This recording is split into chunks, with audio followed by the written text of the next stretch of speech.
mengambil kepada tikus itu. Baiklah nak, coba tunjukkan arah jalannya. Dari situlah nenek dan tikus tersebut berjalan menuju ujung hutan tersebut. Dan di situ tempatnya itu sangat buruk. Tempatnya gelap, tempatnya berliku, dan bahkan bau busuk. Ternyata tempat itu merupakan sarang tikus ke laut. Sarang yang dimana kekuasaan dijual dan dibeli. Sarang dimana tumpukan makanan hasil curian ada. Sarang dimana ketakutan lebih tinggi daripada aturan. Nenek dibawa ke suatu ruangan yang gelap dan tidak ada cahaya matahari. Sebelum nenek melangkah mundur, tiba-tiba pintu besar di depannya ditutup. Brak! Dan di situ muncullah puluhan-puluhan tikus yang melingkari nenek. Satu tikus raksasa yang memiliki luka di pipinya maju selangkah. Ia adalah tikus kobar, pemimpin sarang tikus itu. Selamat datang nenek muda. Hari ini kami memanggilmu untuk tidak mengobati siapapun, tetapi kami memanggilmu untuk mengajari kami. Nenek pun bingung. Mengajari apa? Mengajari bagaimana engkau bisa mengatur seluruh hutan ini. Bagaimana engkau bisa membuat mereka datang kepadamu. Bagaimana engkau bisa menipu seluruh hewan tersebut. Kami ingin memimpin, dan kau akan membantu kami. Aku tidak mau mengajarkan kejahatan. Baiklah, dari situ kamu akan kami bawa dan kami kurung sampai nenek berubah pikiran. Dari situlah nenek dibawa ke suatu ruangan yang sangat gelap. Di situ tumpukan curian makanan ada. Di situ ada jagung dari rusa, ada kacang dari burung, dan madu dari lebah, bahkan telur dari burung kecil.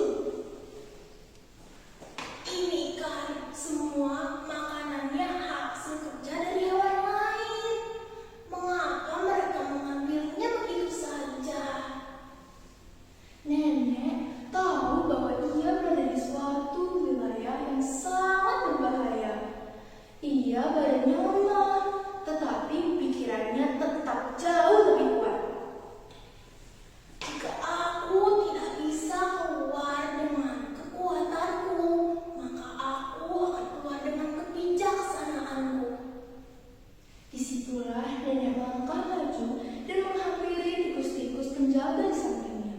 Ia memegang telinganya dan berkata, Anak-anak, apakah kalian tahu bahwa tikus kobar menyimpan keju raksasa terbesar untuk dirinya sendiri? Apa? Bukankah makanan itu semua untuk kami?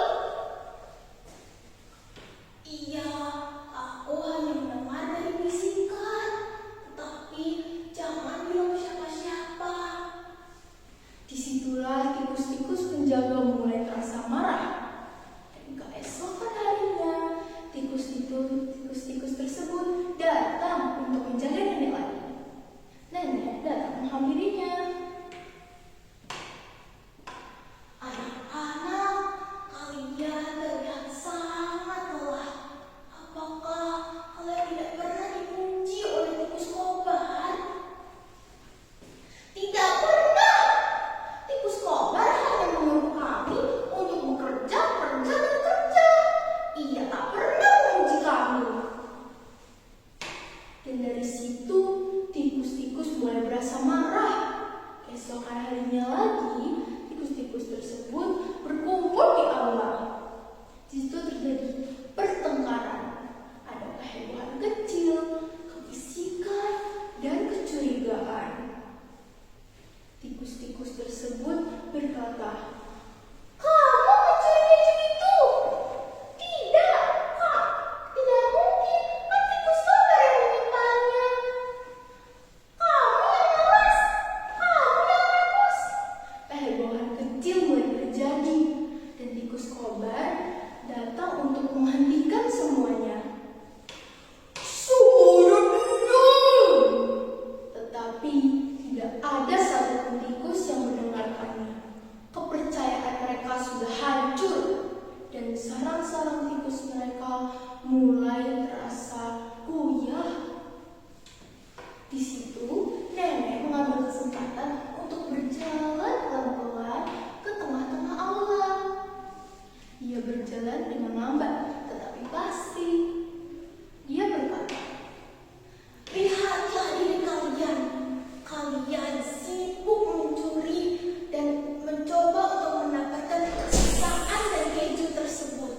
Tetapi kalian tidak memikirkan teman kalian sendiri, hanya mementingkan kepribadian sendiri.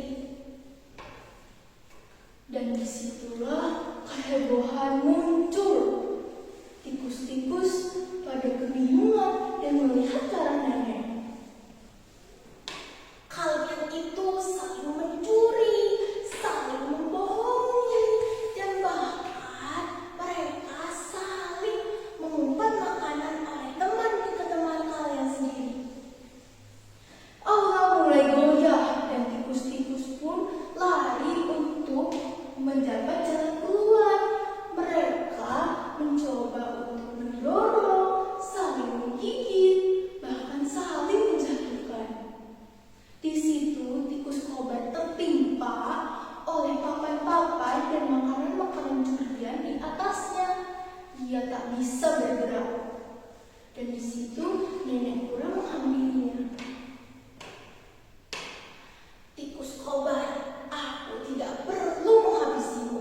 Kebusukanmu telah melakukannya. Dan di situ tikus-tikus keluar dan sarangnya mulai hancur. Dan setelah itu kejadiannya sudah selesai, nenek kura perlahan-lahan keluar area.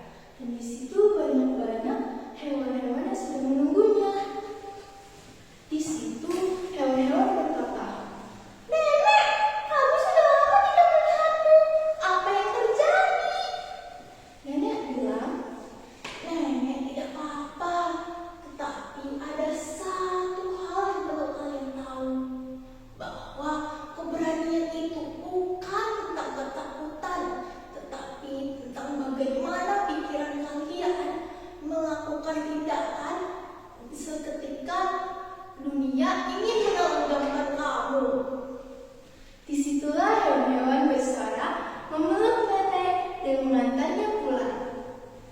Dan cerita dari nenek kura di sarang tikus menjadi legenda dan diceritakan ke setiap generasi sebagai pengingat bahwa korupsi selalu terlihat